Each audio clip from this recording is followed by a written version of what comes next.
Hai halo, ini Dea. Nama panjangnya Dea Alfa Della. Mahasiswi UIN Antasari Banjarmasin Fakultas Ushuluddin dan Humaniora jurusan Ilmu Al-Quran dan Tafsir Lokal 21B. Yang artinya dia baru semester 1. Ya, OTW 2 sih. Hehe. Di sini dia mau menjelaskan sesuatu. Tapi sebelumnya, video ini dibuat dengan tujuan untuk memenuhi tugas UAS Bahasa Indonesia dengan dosen pengampu Ibu Fitriani SPD, STHI, MPD. Saya akan menjelaskan tentang gagasan utama atau ide pokok. Tring-tring.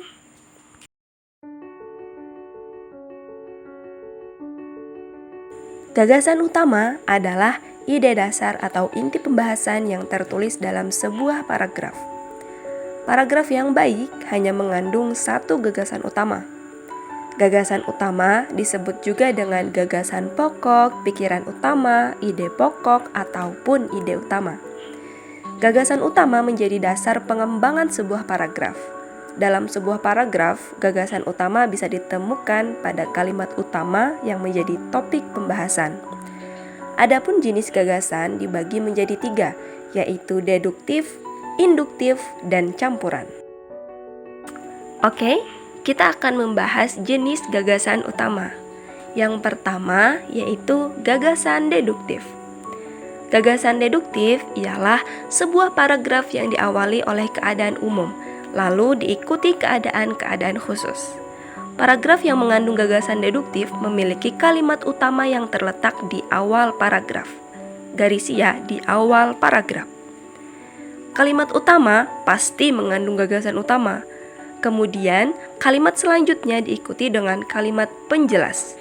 Kalimat penjelas sifatnya mengembangkan atau menjelaskan ide pokok dan berupa uraian, contoh, atau ilustrasi. Ini contoh paragraf deduktif. Saya bacakan ya. Hujan adalah kumpulan air yang terjadi karena proses penguapan alami. Proses alami ini dapat memberikan manfaat bagi kehidupan, mampu mencukupi kebutuhan air setiap hari, membuat tanaman jadi subur, dan memberikan hawa sejuk di lingkungan sekitarnya. Nah, jadi gagasan utama pada contoh paragraf ini yaitu pada kalimat pertama yang mengandung pengertian tentang hujan, sedangkan kalimat setelahnya merupakan uraian dari kalimat pertama. Lanjut, yang kedua yaitu gagasan induktif. Gagasan induktif adalah paragraf yang diawali keadaan khusus dan diakhiri dengan pernyataan keadaan umum. Kalimat utamanya terletak di akhir paragraf yang didahului dengan kalimat penjelas di awal. Digarisi di akhir paragraf. Contoh paragraf induktif. Kemarau panjang menimpa kawasan tropis Indonesia. Musim ini menyebabkan jutaan lahan sawah mengalami kekeringan. Hilangnya sumber mata air untuk beragam kebutuhan sehari-hari dan mengakibatkan ancaman kelaparan bagi hewan ternak. Gagasan utama pada paragraf ini berada di akhir paragraf, karena pada awal-awal paragraf merupakan kalimat penjelas berupa fakta serta rincian, dan kemudian diakhiri dengan kesimpulan yang berada pada akhir paragraf.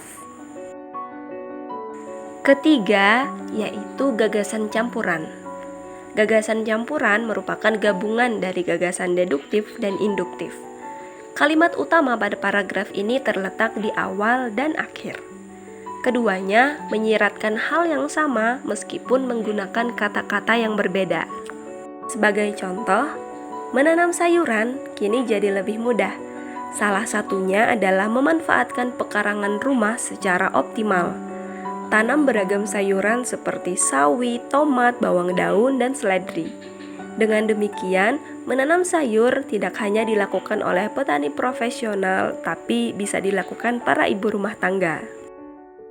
Gagasan utama pada paragraf ini terdapat di awal dan akhir paragraf, yaitu dengan inti pembahasan yang sama, soal menanam sayur yang jadi lebih mudah tidak hanya bisa dilakukan oleh petani saja, tetapi bisa dilakukan oleh ibu rumah tangga.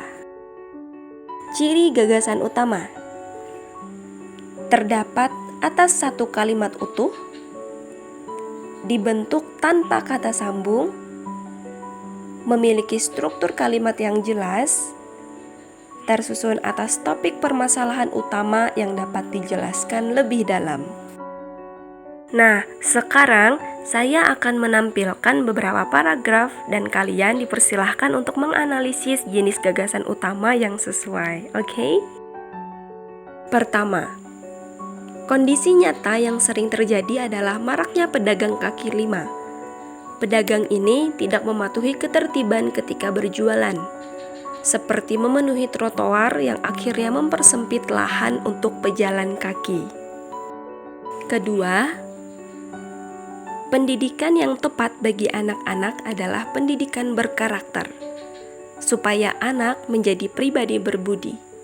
Kerjasama yang baik antara guru dan orang tua akan mendukung terbentuknya karakter baik anak. Dengan demikian, pendidikan berkarakter baik untuk masa depan anak di Indonesia. Sudah tahu jawabannya? Oke, kita bahas sama-sama ya. Paragraf pertama termasuk paragraf deduktif, karena gagasan utama berada di awal paragraf, yaitu mengenai kondisi pedagang kaki lima. Sedangkan kalimat selanjutnya merupakan uraian mengenai kondisi pedagang kaki lima tersebut. Paragraf kedua merupakan paragraf campuran, karena gagasan utama berada di awal dan akhir paragraf, yaitu sama-sama mengenai pendidikan berkarakter untuk anak-anak. Nah, segitu dulu ya pembahasan mengenai gagasan utama. Semoga dapat dipahami dan bermanfaat. Saya mohon maaf jika ada kesalahan penyebutan kata dan kekurangan dalam penyampaian pembahasan. Ambil yang baik dan buang yang buruk. Wassalamualaikum warahmatullahi wabarakatuh. Dadah.